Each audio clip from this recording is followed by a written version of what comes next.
Okay, so you now see in your first model the Hawk and Dove model, which basically had this international relations question: how do countries behave when they're on kind of this brink of warfare, and how can we kind of design a system to kind of go towards peace? And we used a game theoretic framework. We assumed, we made our abstractions assuming mutual rationality, a knowledge of the game, a knowledge of the rules and of the actions. We assumed two discrete actions. You could either act like a hawk or act like a dove. And then we kind of assumed that everybody was acting in their country's best interest, which aligned with their own self-interest. So we assumed kind of this payout structure. And using those assumptions, the abstractions, we took a complex problem, we simplified it into something workable, and then we were able to generate some predictable outcomes depending on the different payout structures. So as a reminder, when there's a low destructiveness component to war, countries kind of tended towards war, and if you made the destructiveness component high enough, countries tended towards peace.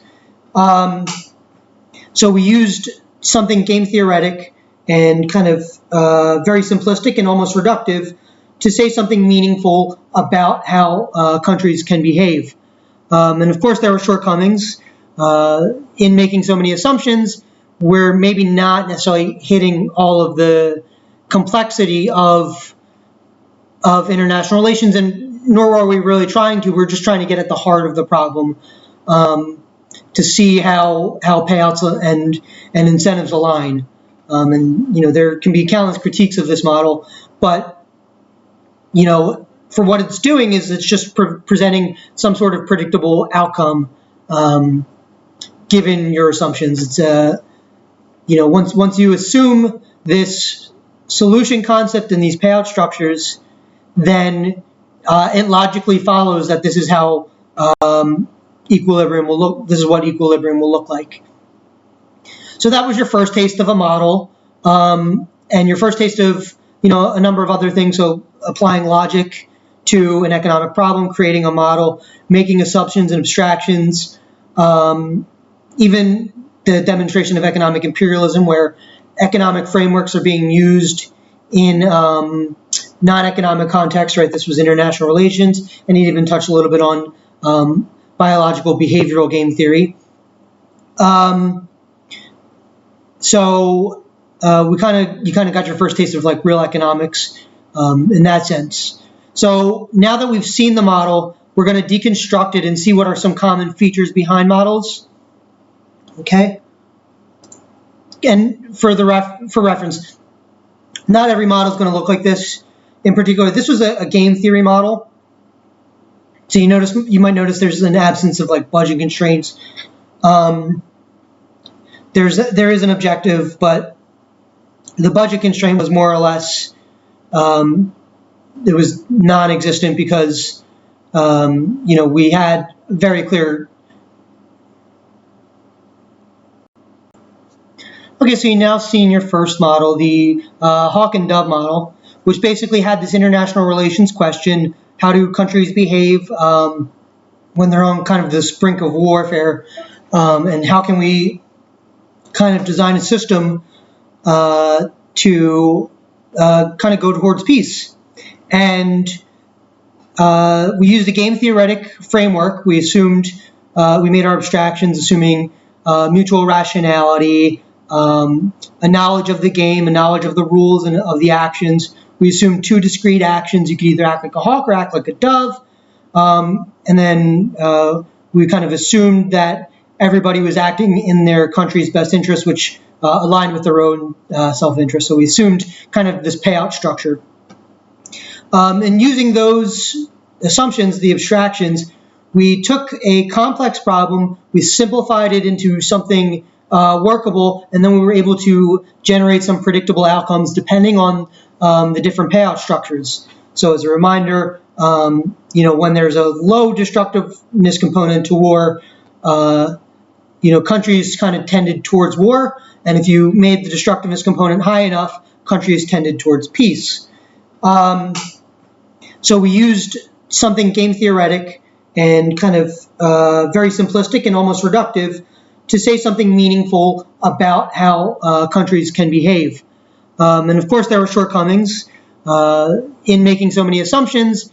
We're maybe not necessarily hitting all of the complexity of international relations, and nor are we really trying to. We're just trying to get at the heart of the problem to see how payouts and incentives align. And there can be countless critiques of this model, but for what it's doing is it's just presenting some sort of predictable outcome given your assumptions. It's once you assume this solution concept and these payout structures, then it logically follows that this is how equilibrium will look. This is what equilibrium will look like. So that was your first taste of a model, and your first taste of a number of other things. So applying logic to an economic problem, creating a model, making assumptions and abstractions, even the demonstration of economic imperialism, where economic frameworks are being used in non-economic contexts, right? This was international relations, and he even touched a little bit on biological behavioral game theory. So you kind of got your first taste of like real economics in that sense. So now that we've seen the model, we're going to deconstruct it and see what are some common features behind models. Okay. And for reference, not every model is going to look like this. In particular, this was a game theory model. So you might notice there's an absence of like budget constraints. There is an objective, but the budget constraint was more or less it was non-existent because we had very clear. Okay, so you're now seeing your first model, the Hawk and Dove model, which basically had this international relations question: how do countries behave when they're on kind of this brink of warfare, and how can we kind of design a system to kind of go towards peace? And we used a game theoretic framework. We assumed, we made our abstractions assuming mutual rationality, a knowledge of the game, a knowledge of the rules and of the actions. We assumed two discrete actions. You could either act like a hawk or act like a dove. And then we kind of assumed that everybody was acting in their country's best interest, which aligned with their own self-interest. So we assumed kind of this payout structure. And using those assumptions, the abstractions, we took a complex problem, we simplified it into something workable, and then we were able to generate some predictable outcomes depending on the different payout structures. So as a reminder, when there's a low destructiveness component to war, countries kind of tended towards war, and if you made the destructiveness component high enough, countries tended towards peace. So we used something game theoretic and kind of very simplistic and almost reductive to say something meaningful about how countries can behave. And of course, there were shortcomings in making so many assumptions. We're maybe not necessarily hitting all of the complexity of international relations, and nor are we really trying to. We're just trying to get at the heart of the problem to see how payouts and incentives align.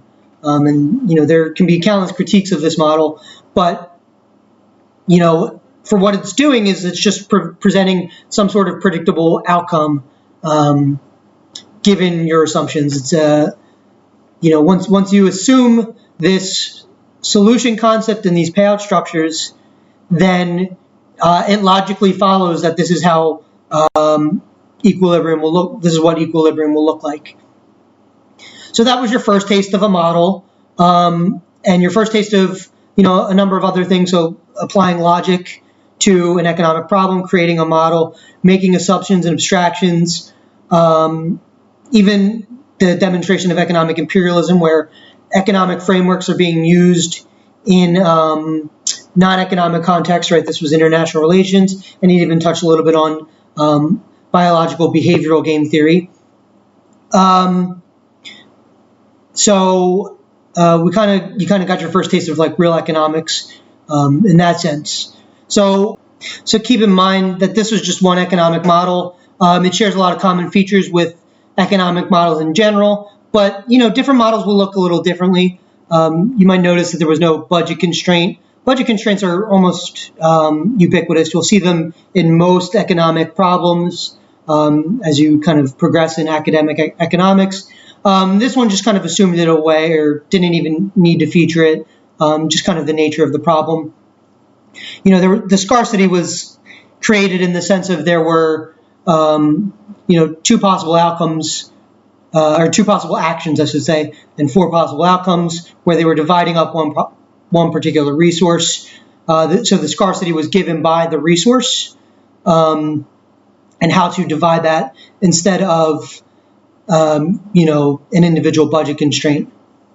But there was still an objective, and the objective was to, maximize your country's use of that disputed resource. But that was kind of a game theory flavor. Most of what you'll see in this lecture will be game theoretic, or all of it really.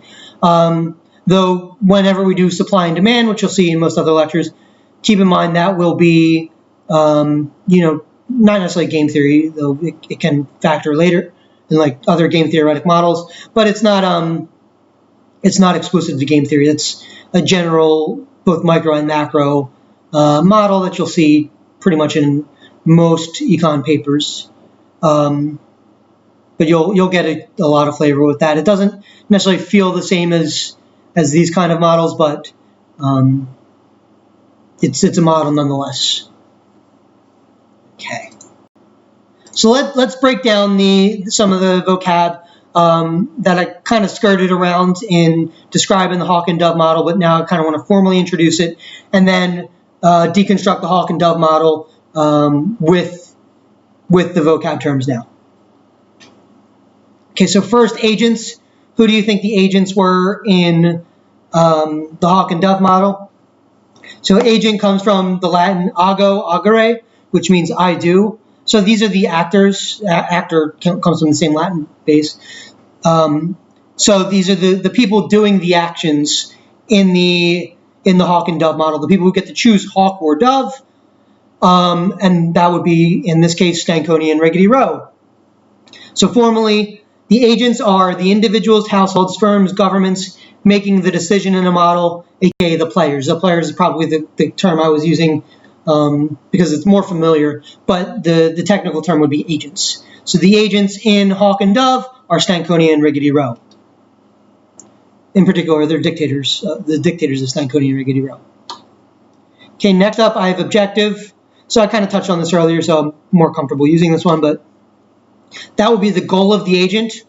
For example, some common objectives would be to maximize satisfaction, to maximize profit, or societal well-being. So for Stankoni and Riggedy Rowe, what they were trying to do is they were trying to maximize their payout, which was given by the amount of the resource that they were able to use, V, or V divided by 2, or V minus D divided by 2. So then maximizing the use of the resource. Okay, utility. And I talked about utility a little briefly in the past lecture when I was talking about utilitarianism and how this kind of branch of philosophy, which is about maximizing societal well-being, the greatest good for the greatest number. I talked about how that developed in lockstep with economics and how economists use what's called a utility function, basically to put a number on how, or a number or a variable on how well the agent is achieving their objective, essentially. So our utility for Stankoni and Riggedy Rowe, depending on which of the 4 boxes they ended up in, could have been V minus D divided by 2, or their utility could have been V, or 0, or V over 2 minus T. So there were 4 possible utilities for this model. But the key component is a utility is a number or variable used to rank how an agent achieves his objective. So the cardinal rule here is that it's the ranking that matters more than the actual number.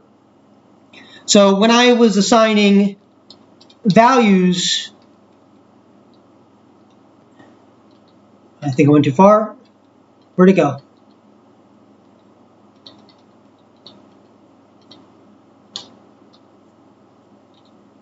Okay, when I assigned values, it took me a second or two. When I assigned values to the model, t equals 0, v equals 10, d equals 6, what do they even mean? Like I gave a kind of loose definition. I said, okay, imagine it's like 10,000 miles or 6,000 miles would be, destroyed in the case of war. But essentially, those were meaningless numbers that I kept because, one, it simplified things versus just having variables. But two, because I could rank them. So when I changed d from 6, where 10 is greater than 6, the v is greater than d, and I made d equal to 11, suddenly d became greater than v. That changed the whole payout structure and the whole nature of the game, right? So basically, we use utility to stand as a proxy for being able to rank your choices in order of which makes you happiest to which makes you second happiest, third happiest, so on. The actual magnitude of utility is kind of arbitrary sometimes, or most of the time, really. It just really matters how you're able to rank your variables. Is v greater than d? Is d greater than v? Because that changes the outcome, and that changes the action that an individual agent would want to take, given the ranking. So utility is less important in terms of the numerical value. In fact, most economists don't actually put numerical values on it. They usually keep them in terms of variables when they're actually writing the research. But for the sake of simplicity, this model, I put in actual numbers so that we can solve it easily without having to constantly change if v greater than d, if d greater than v, if t greater than d greater than v, put all of those conditions on it. But in real academic papers, that's what you'll kind of see. But yes, the rank is important. So being able to say v greater than d, but if v is 2 greater than d or 3 greater than d, it doesn't really matter. The number itself is kind of arbitrary. Okay, incentives, something that increases utility to affect an agent's choice. So I kind of touched on this when I was talking about the differences between liberal international relations theory and realist international relations theory.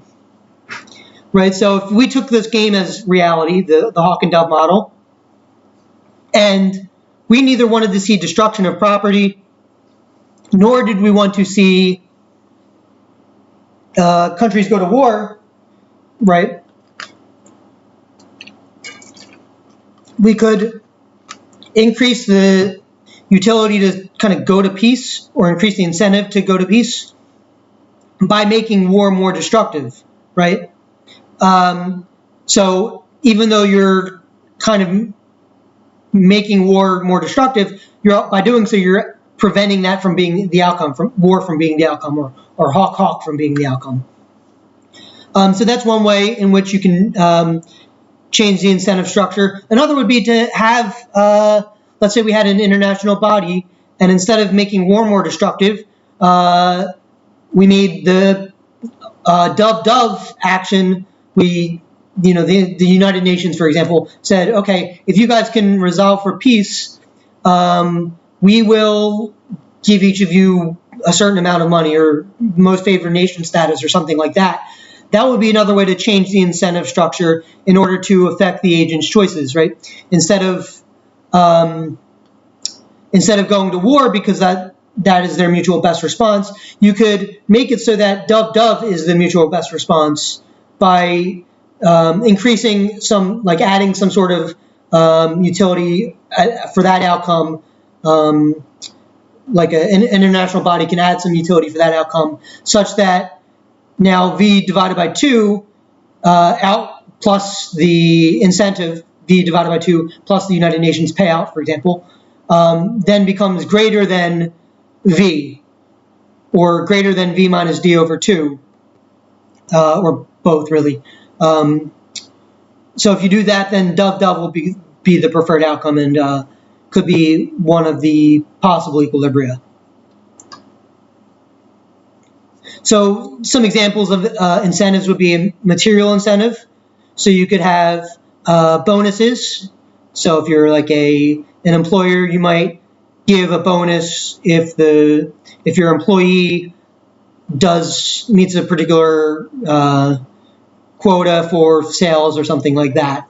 So in doing so, you're incentivizing them to work, harder than they normally would, so that they could get that bonus at the end. And ideally, you would set your quota such that it's kind of a little bit of a reach, but not so far of a reach that it's unreasonable. Wages are another material incentive, right? In the absence of wages, I don't think anybody would really work. So if you never got a salary, you probably wouldn't go to your day job. And if you did, you probably wouldn't, give it your best effort. You just give it, the effort that you want to give, right? You have no real incentive to go to a job you don't like if you don't have a wage.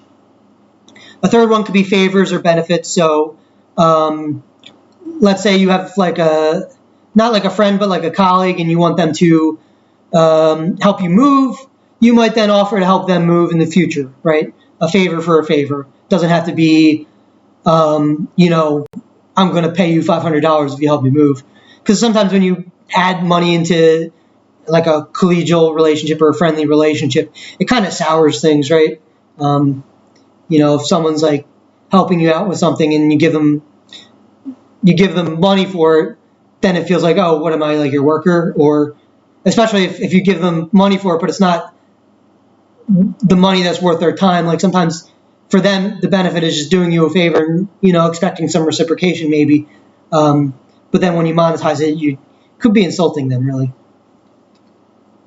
There's also a moral incentive. So, going back to the moving example, you might just help your friend move because, you like your friend. You're not looking for them to help you move later on. You just, he's your friend, or she's your friend, or they're your friend, and you just kind of want to help them out. Another example of a moral incentive. So let's say you're a policymaker and you're designing a system. You can design a system that helps everybody achieve their own best interest, or you can design a system that helps you as the politician achieve your best interest, or you could do something that is kind of in the favor of everybody else, right? So a politician ideally should have some sort of material incentive where they want to, keep their job so that they do their best work. But without the moral incentive, the material incentive is only good in as much as they won't get caught cheating, right? So if you're caught taking a bribe, you might lose your job, but let's say you're never caught taking a bribe or you're never caught doing illegal lobbying or whatever. Hopefully there's some sort of moral incentive for the politician to, just want to do their job well, regardless of if they're getting paid a high salary or not, right? And like individuals, like, if you're just talking about material incentives, why would anybody ever give to like a charity, right? I guess if you're trying to decrease your tax bracket or whatever, but, some people give to charity just because they think it's the right thing to do because, they see people hurt or something. So there's always moral incentive, or not that there's always moral incentives, but you can always imagine a moral incentive. And if you build your moral incentive into your, didn't mean to do that, into your objective, right? So you're building let's say a utility, and you just add a moral incentive, you can kind of break away from what I was saying was the utilitarian framework, which is the greatest good for the greatest number, and move towards more an altruistic framework where it's not just the actor, the agent, maximizing their own best interest. They are, but their best interest is other people's best interest as well. So you can build in an altruistic component to an individual's utility. Okay. And then lastly, let's talk about opportunity cost. So opportunity cost is what we call basically the payout that you would have gotten if you did the other thing, okay? So let's say you have a few options, A, B, C, and D, and A is your best option, B is your second best option, C is your third best option, D is your fourth best option, and you can't do A and B, you can't do B and C or whatever. You can only pick one. Okay, so if A is your best option, you probably do A, and then your opportunity cost would have been the happiness that you would have gotten from doing B. So if you do A, your opportunity cost is the happiness you would have gotten from the next best thing, okay? So opportunity cost formally is the utility you would have gotten from the best of the options you didn't choose because you chose something else, okay? Sometimes I'll phrase it as the best of the foregone options. So foregone means the thing you didn't choose. So it's the best of the options you didn't choose. Okay. So imagine, you have cereal, right? You have 5 different brands of cereal in your cabinet, and you're only going to eat one breakfast. So you choose your favorite cereal. Okay. Your opportunity cost would have been the pleasure you would have received from the second best cereal. Okay. And then I'll go into an example on the next slide. In 2 slides. Okay, so what is a utility function? So remember, utility is a number or variable used to rank how an agent achieves their objective. I don't know why I gendered that. It should be their objective. That's probably better. Apologies. So a utility function is a function like a mathematical function, f of x, right? Or, quantity demanded equals p times 2 plus 5. A relationship between 2 variables. One we call the dependent variable, one we call the independent variable. Okay, so utility function is a function that maps a good or service to its expected pleasure level, or its utility. Okay, utility functions are subjective. By that I mean they're dependent on the individual. 2 individuals, when presented the same set of consumption patterns, can face very different utilities. For instance, I like hamburgers. My buddy John doesn't like hamburgers. If we had a map of, let's do this. So a utility function will be like this. F of x equals 2x plus 3, right? That's this is too small. Sorry.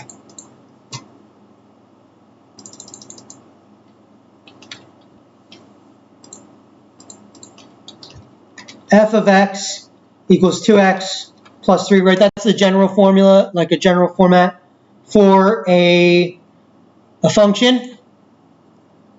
So with utility function language, what we're going to do is we're going to say utility from hamburgers equals 2 times the number of hamburgers that you eat plus 3, right? So it's now we've just created a function mapping the number of hamburgers to your general level of utility, your general level of happiness, right?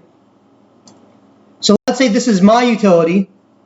John's utility could be U of hamburgers equals 0 times hamburgers, or let's say he doesn't even like hamburgers. Hamburgers to him suck, okay? One consistent formatting here. Okay, so if we took the number of hamburgers that I eat, hamburgers, we'll say this is mine, this is John's utility function, and I'll even do uj so that you know it's John's, and we'll call this um for me. I'm just going to use this little underscore so it's not udge and okay? So these are our utility functions. Every hamburger that I eat, I get 2 additional units of utility, plus I start with 3. John also starts with 3, but every hamburger he eats makes them less happy. So let's say we each eat half a hamburger, we eat 1 hamburger, we eat 1.5 hamburgers, we eat 2 hamburgers. It's a lot of hamburgers. Okay, my utility, and then I'm going to have John's utility on this axis, or sorry, on this column. So my utility would be 0.5 times 2, so that's 1 plus 3, so 4. If I eat 1 hamburger, that'll be 2 times 1, which is 2 plus 3 is 5. If I eat 1.5, that'll be 3 plus 3 is 6. And if I eat 2, that'll be 4 plus 3 is 7. So John, if he eats 0.5 hamburgers, he'd have negative 2 times 0.5, that's 1, plus 3 equals 2, so negative 2 plus 3 equals, sorry, negative 1 plus 3 equals 2. If he eats another hamburger, another half of a hamburger, so 1 total hamburger, he'd have negative 2 hamburgers plus 3, so he'd have 1. And then if he eats 1.5, he'd have negative 3 plus 3 is 0, and then negative 1.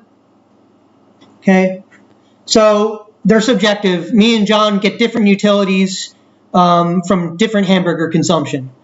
Okay, and mind you, like, having my utility as 4 doesn't really mean anything. What does mean something is that I get more utility, 5 is greater than 4, when I eat more hamburgers. Okay, it could be the case though, so this next part, utility functions are not necessarily or generally linear. It could be the case that after a certain amount of hamburgers, let's say we have a third person, let's call her Katie. Katie's utility for hamburgers is 2 if 1 hamburger, 0 if more. So Katie likes eating exactly 1 hamburger. If she eats 2 hamburgers, she gets sick, and she might as well have never eaten. Okay. I guess this is not really defined. 2 if, I should say, less than 1 hamburger. Otherwise, I want to know what to do with the 0.5 hamburgers. Okay, so Katie's utility. So we got 0 gives her, so she gets 2 if she's eating less than 1 hamburger. I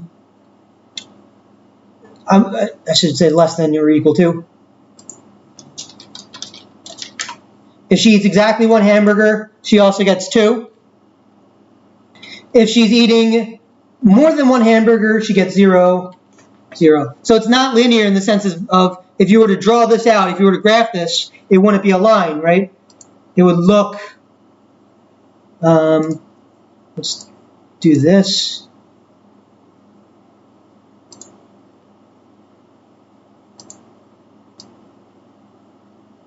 So here's the utility functions. We have U, I'm going to say H for hamburgers, and H for hamburgers here. So utility function represents a function, a relationship between the utility and the hamburgers as a dependent variable for hamburgers, right? So let's say black for me. So I have, this is 3, 2, H plus 3, so that's mine. Let's do blue, or sorry, this is green for John. So he's negative 2H plus 3. And then we can do Katie's. We'll do purple for Katie. And she was, if this is 1, she's a consistent 2. And then it kind of cuts off here. And then thereafter she's 0.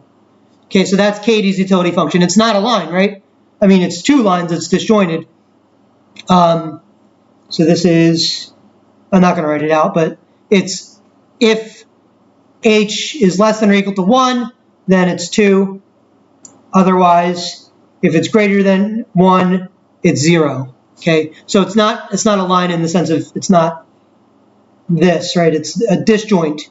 Most of the times when you deal with utility functions, in academic economics, what they'll look like is this, where your first hamburger bite's going to taste really good, your second hamburger bite's going to taste pretty good, your third hamburger bite's going to taste a little not as good, your fourth one is going to be like, I'm eating too many hamburgers, right? And then thereafter you're going to be like, I don't need any more hamburgers. We call this diminishing marginal utility. All right, so let's clear this.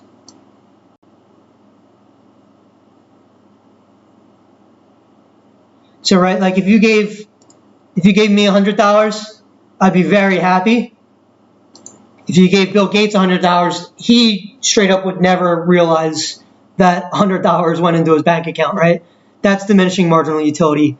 So because of diminishing marginal utility functions typically look like a curve like this, okay? But in general, utility functions are subjective. Each person can have their own separate utility function, and both of them are equally valid. And it doesn't have to be, and is not generally linear. Sometimes it'll be curved or disjointed or whatever. Okay. Nope. Sorry, I don't want a pointer.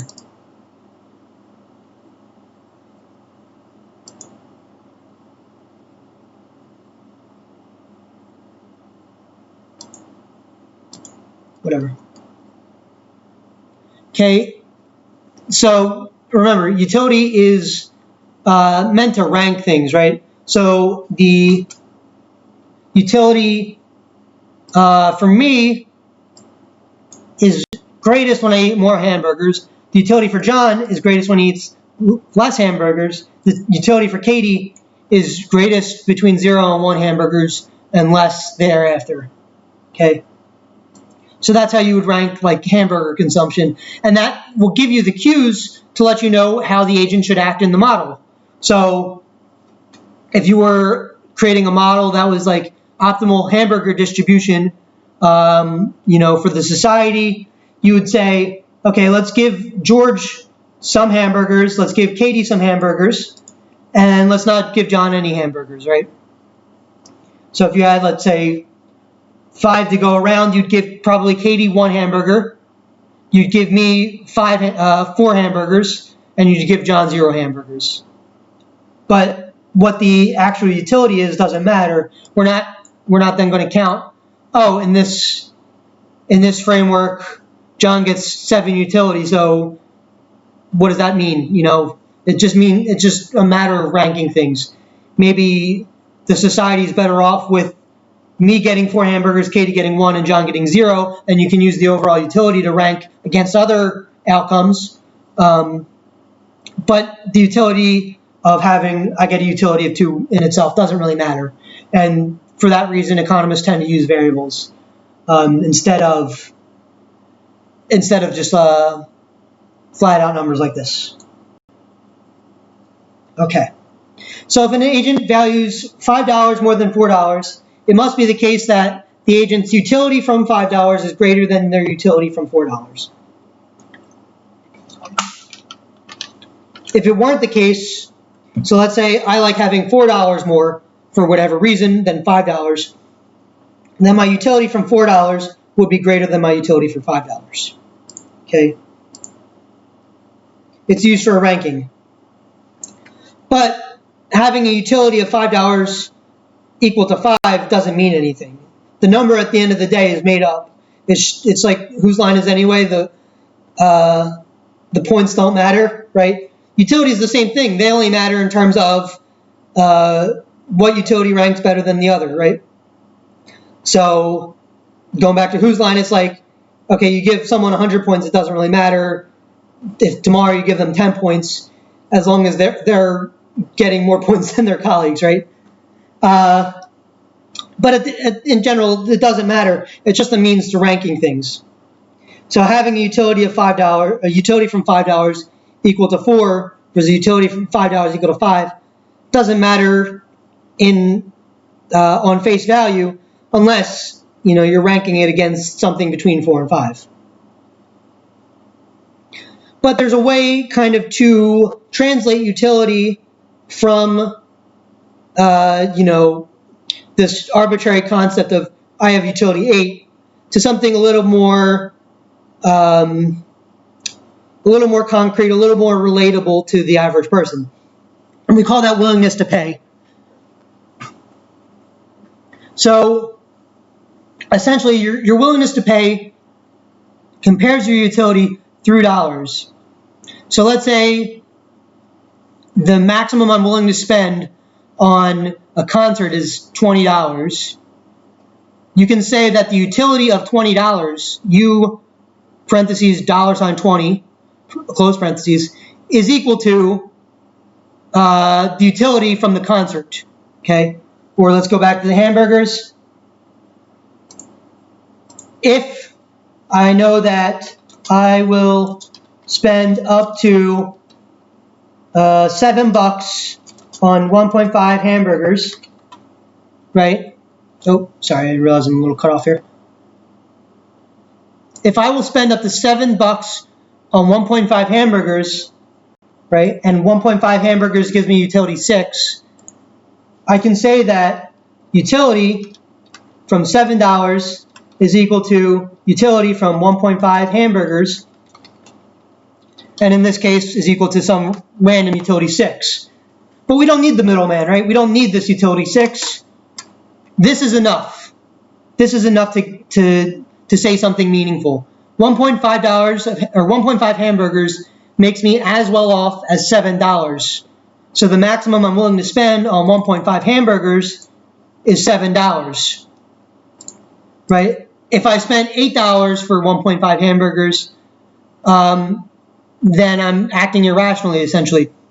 I'm spending more than I want to. If I spend $6 on 1.5 hamburgers, that's awesome. That means I basically am spending less than I'm willing to spend. But you as the seller of hamburgers can upcharge me a little bit, and I still buy the hamburgers for up to $7. Okay.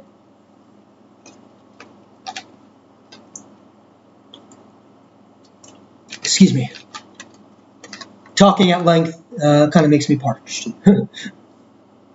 Okay, so willingness to spend or willingness to pay essentially relates your utility from, in this case, hamburgers, or utility from the goods you're consuming, back to the utility you'd get from an equal dollar amount. Okay, so I would say I'm willing to pay $7 for 1.5 hamburgers. Okay. So if I asked you, is Katie willing to pay, let's say, Katie is willing to pay $7 for the first hamburger. What's her willingness to pay for one hamburger? $7. What's the utility she gets from one hamburger? U for one hamburger. It's equal to the utility of $7, right? What's Katie's willingness to pay for a third hamburger? So U of 3 hamburgers for Katie.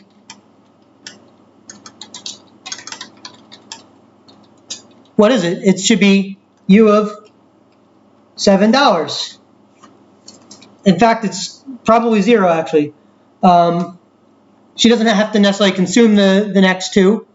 It depends. It depends if her utility goes to 0 for actually consuming the hamburger, like eating it, or if it's just for having the hamburger in her presence. So depending on how you think about the question, or how I phrase the question, it's either that her utility for 3 hamburgers is 0, or the utility of $0, or her utility for 3 hamburgers is the same as their utility for that first hamburger, $7. Okay, but the point is her maximum willingness to pay for that first hamburger is $7. Her maximum willingness to pay going from the first hamburger to the second hamburger should be 0. Okay.